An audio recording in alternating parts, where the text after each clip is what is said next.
is your bridge to the land and people of Israel.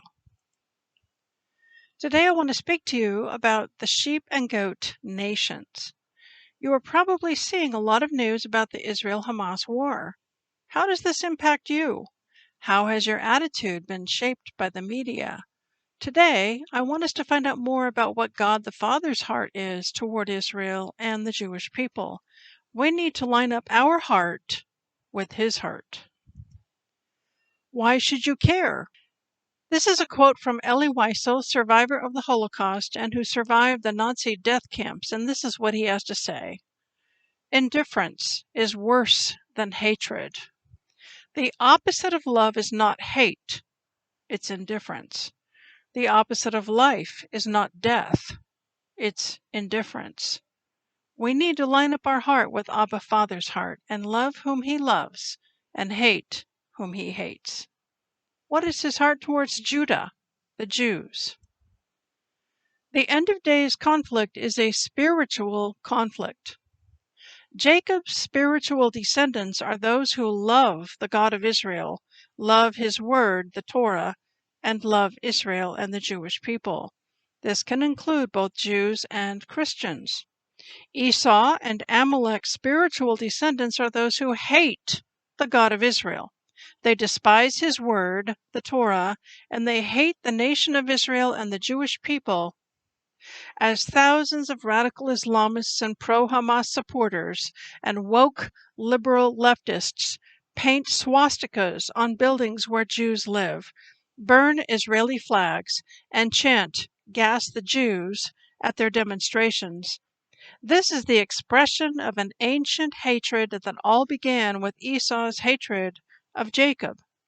Pro-Hamas demonstrators like to chant, "From the river to the sea, Palestine will be free."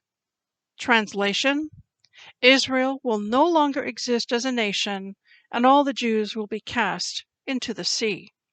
The demonstrations that we see in the natural are fueled by a demonic spirit rooted in the spirit of Esau, Amalek, and Haman.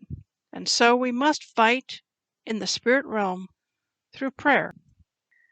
In Joel chapter 3, verse 14, it tells us about a day coming called the Day of the Lord, and that there will be a great valley of decision, and that multitudes of people will be in that valley. As it is written in Joel chapter 3, verse 14, multitudes, multitudes in the valley of decision, for the day of the Lord is near in the valley of decision. Where do you stand regarding Israel and the Jewish people? We are all in a valley of decision, individuals, churches, and nations. I believe God the Father is watching and recording in heaven's book our decision concerning Israel and the Jewish people. An attack on Israel is an attack on the God of Israel. The Israel-Hamas war has brought nations, churches, and individuals into the press of this valley of decision. Where do you stand in this valley of decision? The Lord speaks of a time when He will gather all the nations and sort them out, and some will be goat nations and some will be sheep nations. This Israel-Hamas war is serving to sift and sort out nations, as thousands are out in the streets demonstrating a show of support for Israel, and thousands are standing with the evil Hamas, ISIS, Nazi butchers. It is written in Matthew chapter 25, verses 32 and 33.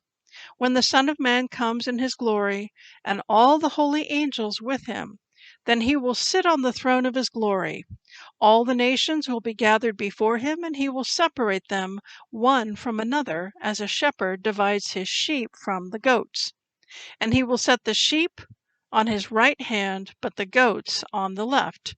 And then the King will say to those on His right hand, "Come, you blessed of my Father, inherit the kingdom prepared for you from the foundation of the world. For I was hungry, and you gave me food. I was thirsty, and you gave me drink. I was a stranger, and you took me in. I was naked, and you clothed me.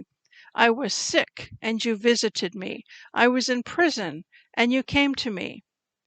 Now, before we go on with this parable, we have to stop and ask the question, what is the basis of the Lord's judgment upon the nations? What is the criteria he uses to determine whether a nation is a goat nation or a sheep nation?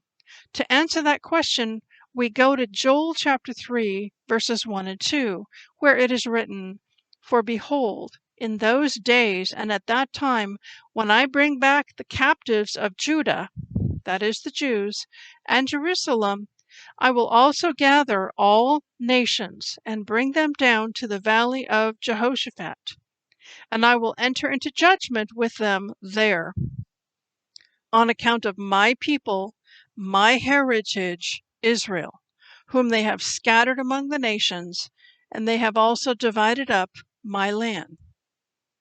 So now, let's continue the parable, keeping in mind this one thing. The nations are judged based upon how they treat Yeshua's family, the Jews, the nation of Israel.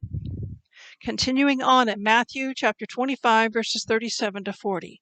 "Then the righteous will answer him, saying, Lord, when did we see you hungry and feed you, or thirsty and give you drink?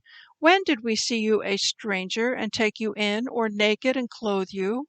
Or when did we see you sick or in prison and come to you?" And the king will answer and say to them, "Assuredly, I say to you, inasmuch as you did it to one of the least of these my brethren, you did it to me." Who are the king's brethren? Who are Yeshua's brothers and sisters? Well, Yeshua is Jewish, so his brothers and sisters are the Jewish people. Continuing on in Matthew chapter 25, verses 41 to 45, it is written, "Then he will say also to those on the left, Depart from me, you cursed, into the everlasting fire prepared for the devil and his angels. For I was hungry, and you gave me no food. I was thirsty, and you gave me no drink.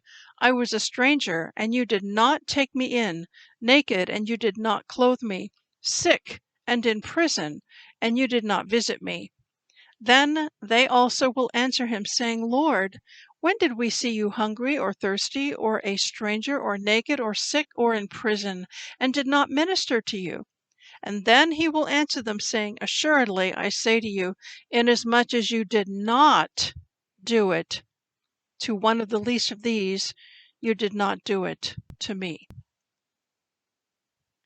Will you stand with the God of Israel and with the nation and people of Israel? Israel and the Jewish people need your support right now. Stand with Israel. How can you stand with Israel right now? This is a call to action. You can pray for Israel and the Jewish people. Visit altarofprayer.com. You can give or donate to Israel. Go to serveisrael.com and donate to Operation Ittai. Please get informed and get involved. You can go to bridgeconnectorministries.com and sign up for Israel on Target newsletter. You can go to Israel to serve and support. Find out more by going to serveisrael.com. You can join the Land of Israel Fellowship. Go to thelandofisrael.com. How can you stand with Israel right now? Another call to action. Sign the petition to free all the hostages. There is a link in the description box below where you can click the link and sign the petition. Israel is beginning to receive significant international pressure to make a deal for a ceasefire in exchange for the release of some, maybe 10 or 15 of the hostages, fewer than 10%. Jonathan Feldstein with Genesis 123 Foundation has initiated a petition to push back on the international pressure against Israel. Sign this petition today. We need to gather hundreds of thousands of signatures to give pushback to the world bodies who are pressuring Israel for a ceasefire. What is our clear message? No ceasefire until all the hostages are released. Please share this petition widely. Here is how you can get a hold of me. Thanks for listening. Please subscribe, like, and share with others. May the Lord bless you.